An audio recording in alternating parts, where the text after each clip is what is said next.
안녕하세요. 매일 새로운 정보를 드린 채널 보상가배상TV입니다. 자, 제가 예전 영상에서 말씀드렸었죠. 교통사고는 항소는 거의 없습니다. 2심은 거의 없거든요. 거의 대부분 1심에서 마무리되는데요. 물론 저희 사무실 같은 경우에는 다른 사무실에서 1심을 진행을 하고 2심을 다시 해달라 이렇게 요청하는 경우는 많습니다만, 저희가 보통 1심부터 진행해서 2심까지 가는 경우는 거의 없다고 보시면 됩니다. 자, 근데 오늘 제가 설명드릴 내용은요, 항소를 할 수밖에 없었다. 왜 항소를 하게 됐냐, 그거에 대해서 사례를 조금 설명을 시켜드리고, 이 영상을 보시는 분들도 이 사례를 가지고 좀 더 참작을 해서 이 보상에 대해서 유의를 해야 된다. 그리고 신체 감정이라든지 후유장애 진단을 받는 시점, 이게 정말 중요하다라는 부분을 알려드리기 위해서 제가 설명을 드리겠습니다. 자, 이분 같은 경우에는요, 뇌 손상이 있었고요, 골반골절, 다른 부위에 다발성 골절 등이 있어서 1심에서는 각 정형외과, 신경외과, 그리고 정신건강의학과, 그리고 비뇨기과 등의 이제 이 신체 감정을 했고요. 다른 과에서는 후유장애 진단이 다 나왔고 연구장애가 잘 나왔습니다. 그래서 거기에 해당하는 판결을 받았는데요, 아마 대략 한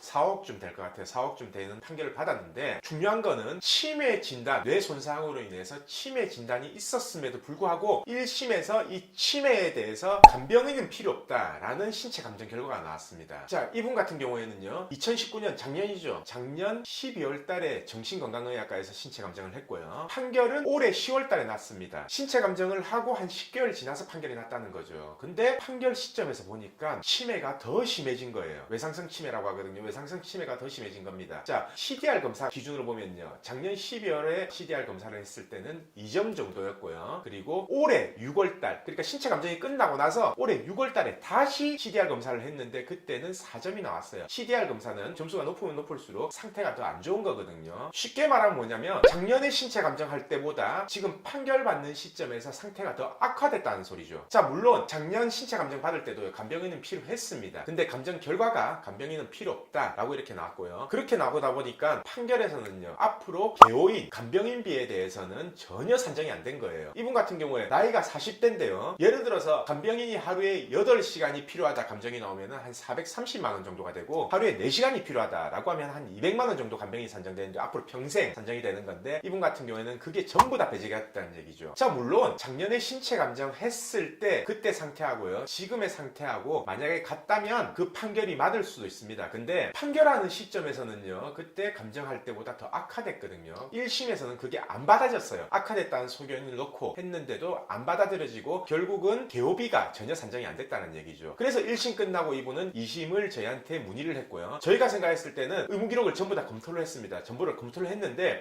명확하게 모든, 그러니까 CDR 검사뿐만 아니라 모든 지능지수 검사라든지 모든 정신과 검사를 했을 때 이 수치가 전부 다 악화됐다는 게 뚜렷하게 보이거든요. 그리고 그에 대한 장애 진단서도 있었고 그에 대한 의사 소견도 있었습니다. 그리고 제가 직접 그걸 확인하기 위해서 환자를 만났고요. 이 환자분을 만나가지고 여러 가지 질문이라든지 상태라든지 이야기를 나눴는데, 저는 딱 그것만 생각합니다. 과연 않겠느냐, 요거를 판단하는데요, 제가 생각했을 때는 이분은 간병인이 필요하다. 물론 하루 종일 간병인은 아니더라도 야외에 운동하는 나가야 될 거 아닙니까? 운동을 하고 나갔을 때, 아니면은 이렇게 치료가 끝난다 하더라도 통원 치료를 해야 될 거 아니에요. 그러면은 과연 통원 치료할 때 본인이 스스로 걸어서 아니면 스스로 대중교통을 이용해서 통원 치료를 할 수 있겠느냐, 저는 아니라고 보거든요. 그래서 2심에서는 그 부분을 집중적으로 우리가 2심에서 다시 따져야 된다. 재신체 감정 요청을 해서 2심에서 이거는 개호비가 하루에 4시간이라도 인정이 돼야 된다 라고 해서 이제 저희가 항소를 진행하게 됐고요. 앞으로도 이 항소 재판 중에서는요, 이 정신건강의학과, 이 개호인의 필요 여부, 여기에 대해서만 집중적으로 할 생각입니다. 한번 생각해 보시면은 여명, 그러니까 40대 같은 경우에 40세면 여명이 40년이 남았죠. 여명 단축을 포함하더라도 최소한 30년 정도는 개호인이 산정이 돼야 되거든요. 4시간만 산정되더라도요, 한 달이면 250만 원 정도고 1년이면 그게 한 3천만 원 정도 됩니다. 1년이 3천만 원이면은 그게 30년이면요 9억이에요. 물론 중간 이자 공제를 한다 하더라도 한 4억에서 한 5억 정도가 더 산정이 돼야 된다는 거죠. 그러면은 1심에서 4억 판결을 받았으면 2심에도 간병인비로 4억을 추가적으로 판결을 받아야 된다는 소리입니다. 그래서 항소를 진행하게 되는 경우고, 제가 이걸 말씀드리는 이유는 꼭 1심에서 끝내려고 하지 말고 1심에서 인정 안 됐던 부분들이 2심에서 인정이 될 수 있는 부분이 있다면 2심에서 꼭 주장을 해서 항소를 해야 된다는 얘기예요. 자, 이 방송을 보시는 분들도요, 뇌손상이나 척수손상 등으로 인해서 이제 개호사건, 정신개호가 있을 수도 있고요, 아니면 몸이 안 움직여서 개호가 될 수도 있죠. 몸이 마비된 상태에서 거동을 못하니까 개호가 되는 거고, 정신건강의학적으로 인지장애가 발생했다, 외상성 치매가 발생했다 라고 하는 경우에는 혼자 방치를 하면 안 되잖아요. 어떤 위험이 발생할 수 모르니까. 그래서 개호가 필요하다 필요하다는 건데, 근데 반대로 만약에 먹고 자고 운동하고 씻고 옷 입고 벗고 이렇게 하는 데는 혼자서 될 것 같다라고 하면은 감정가도 어차피 개호인은 인정 안 돼요. 그래서 제가 말씀드린 이 부분에 대해서 만약에 1심에서 인정이 안 됐다, 아니면은 앞으로 이제 소송을 고려하고 있다라고 한다면요, 항소라든지 아니면 소제기할 때 꼭 정신건강의학과 아니면은 신경외과에서 개호인 여부 그 부분에 대해서 꼭 판단을 해보시길 바랍니다. 이 개호인이요, 하루에 4시간만 인정돼도 금액이 작은 게 아니에요. 1년에 3천만 원이거든요. 그게 평생 65세까지가 아니라 내가 생존에 있는 기간 동안 1년에 3천만 원씩이기 때문에 어떻게 보면은 일시수입보다 더 큰 금액일 수도 있습니다. 그래서 꼭 이 부분은 놓치지 않으셨으면 합니다. 자, 그럼 오늘 방송은 여기까지 하고요. 내일도 새로운 주제를 가지고 오겠습니다. 오늘 방송 끝까지 봐주신 구독자분들 감사드립니다.